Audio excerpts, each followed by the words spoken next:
Jansangram news, बातमीची सत्यता हीच आमची ओळख।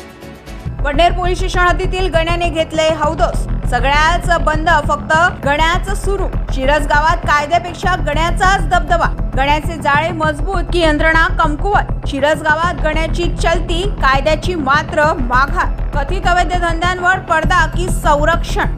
वडनेर पोलीस स्टेशन हद्दीतील शिरसगाव परिसरामध्ये अवैध दारू विक्री व अंमली पदार्थाच्या कथित व्यवहाराबाबत स्थानिकांमध्ये तीव्र चर्चा सुरू असल्याचं समोर येत आहे।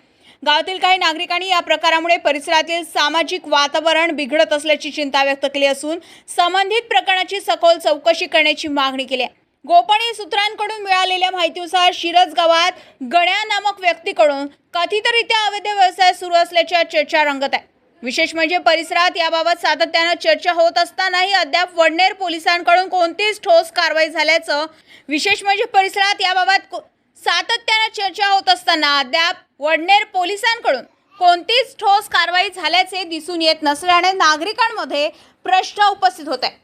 स्थानिकांच्या म्हणण्यानुसार जर अवैध व्यवसाय सुरू नसतील तर प्रशासनाने याबाबत स्पष्ट भूमिका मांडावी आणि जर तक्रारींमध्ये तथ्य असेल तर संबंधितांवर कठोर कारवाई करावी। सूत्रांकडून प्राप्त झालेल्या माहितीनुसार गण्याचे पोलिसांसोबत हितसंबंध असल्याने त्यावर कोणतीही कारवाई होत नसल्याचे स्थानिकांकडून बोलले जाते।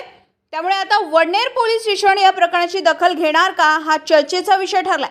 जनसंग्राम न्यूज वर्धा।